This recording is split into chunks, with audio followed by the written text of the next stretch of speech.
General Kulkarni ये तो कभी नहीं मानेंगे, लेकिन एक्चुअली वहां चल क्या रहा है? दिनेश जी बहुत बहुत धन्यवाद, को पैनलिस्ट को भी।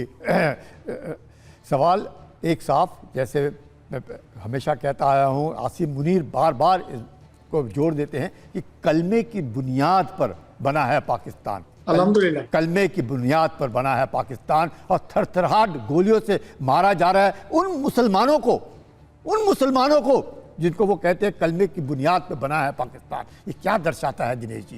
ये दर्शाता है वहाँ पे जिस प्रकार से आतंक, मतलब एक तरह से, मतलब आप जनरल कुलकर्णी आप क्या कह रहे हैं कि केपीके में जो लोग रहते हैं वो कलमा पढ़ने वाले हैं लेकिन उनके ऊपर गोलियां चलाई जाती हैं। बिल्कुल। जो बलूचिस्तान में लोग हैं वो कलमा पढ़ने वाले हैं लेकिन उनके ऊपर गोलियां चलाई जाती हैं। गिलगिट बाल्टिस्तान और पीओके में जो लोग रह रहे हैं वो भी कलमा पढ़ने वाले हैं और उनके ऊपर तमामतर अत्याचार किए जा रहे हैं। आप ये कहना चाह रहे हैं कि ये जो कलमे की बुनियाद पर ये देश बना है कहने वाले लोग हैं वो सरासर लोगों की आंखों में धूल झोंक रहे हैं, आप ये कहना चाह रहे हैं? बिल्कुल दिनेश जी, कोई शक नहीं। और बार बार आसिम मुनीर ने ऑपरेशन सिंदूर, उसी के टू नेशन थ्योरी के ऊपर क्या हुआ, पाकिस्तान को 88 आवर्स 100 घंटों से पहले ही घुटने टेकने पड़े। मानने वाला नहीं पाकिस्तान। और आज जब कहता है कलमे की बुनियाद पे बना है पाकिस्तान, तो क्यों अपने ही आदमियों पे गोलियां चला रहा है? किस प्रकार से आप देख सकते हैं सारे के सारे मुसलमान, सारे के सारे क्या मांग रहे हैं?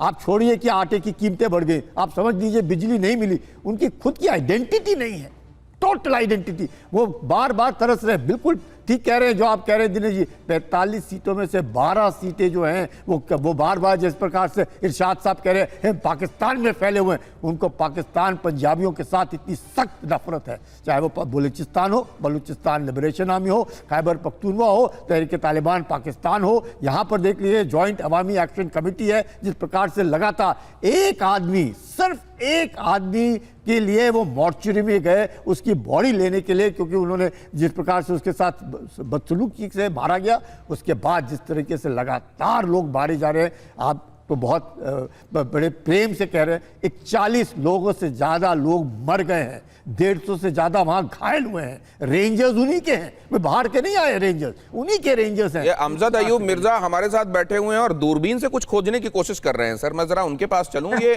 दूरबीन से आप किसको खोज रहे हैं अमजद साहब? मुसलमानों का जो जाली ढोंगी दुख दिखाते हैं भारत में, उनको आज पीओजे में होने वाला जो कत्लेआम है वो नजर नहीं आ रहा। उनको आज जो है वो क्या उसे कहते हैं, उनको आज नजर नहीं आ रहा कि किस तरह से पाकिस्तानी ऑक्युपाइड जम्मू कश्मीर में मासूम निहत्ते लोगों को कत्ल किया जा रहा है। एक रात में 7 और 8 की रात जो है 400 से ज्यादा कश्मीरियों को गोलियों से भून दिया, ब्लैकआउट कर दिया।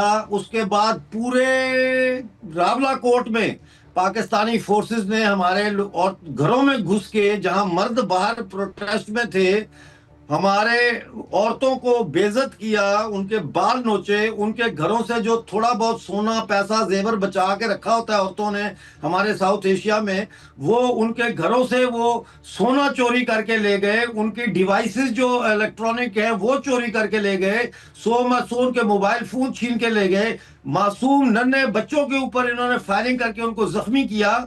और ये मैं आपको बताऊं, यहाँ 2 चीजें हैं। एक तो ये समझने की बात है कि 22 अक्टूबर 1947 के बाद हमारी रियासत जम्मू कश्मीर के ऊपर पाकिस्तान ने दोबारा हमला किया है। ये लोग कहते हैं कि जी वहां पे गवर्नमेंट है, वहां वजीर आजम है, और वजीर आजम ने तो कहा है मुझे पता ही नहीं है, मुझसे किसी ने इजाजत ही नहीं ली, मेरी इजाजत के बगैर तो फौज आ ही नहीं सकती। उससे तो इजाजत ही नहीं ली गई आने की, उससे इजाजत ही नहीं ली गई आने की। वो चीखे मार रहा है, वो कराची गया हुआ बिलावल भुट्टो को मिलने के लिए, वो कह रहा है मुझसे तो किसी ने पूछा ही नहीं। इसको तो ऑटोनॉमस कहा जाता है ना, इसको तो यही कहा जाता है कि ये इसका अपना शासन है। मैं जवाब देना चाहूंगा दिनेश। आता हूं। एक बार अशोक सज्जन हार्डकर के पास जाऊंगा, फिर दूसरे राउंड में आपके पास आता हूं। हाँ नहीं, बात सुने। मैं अयूब मिर्जा की जवाब देना चाहूंगा।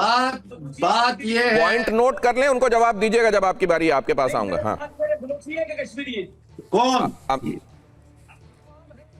अभी आवाज नहीं तो फिर वो एक दूसरे की बात शुरू हो जाएगी। अमजद साहब अपनी बात कंप्लीट करें, 30 सेकंड आपके पास। हमला हुआ है हमारी रियासत के ऊपर, 22 अक्टूबर जैसा हमला हुआ है, वॉर ऑफ एग्रेशन है। निकले हो पाकिस्तान की फौज वहां से, और जो इंडिया के मुसलमान हैं उनको मैं ढूंढ रहा हूँ, वो मुझे वैसी नजर नहीं आ रहा, मुझे उमर अब्दुल्ला नजर नहीं आ रहा, मुझे महबूबा मुफ्ती नजर नहीं आ रही, वो जिनके कलेजे में बड़ा दर्द है इसका गाजा का, आज उनके मुंह में क्या बर्फ पड़ी हुई है, दही जम गया उनके मुंह में कि वो बोलते नहीं है। पाकिस्तान में जो कश्मीरियों के साथ जुल्म हो रहा है उसके ऊपर उनकी आवाज नहीं आ रही। ये लोग कहाँ हैं जो डबल स्टैंडर्ड वाले लोग हैं, जो जिनके दांत खाने के और दिखाने के और होते हैं। अमजद अयूब मिर्जा तो आज अपने साथ बाकायदे दूरबीन लेकर आए हैं और ढूंढने की कोशिश कर रहे हैं।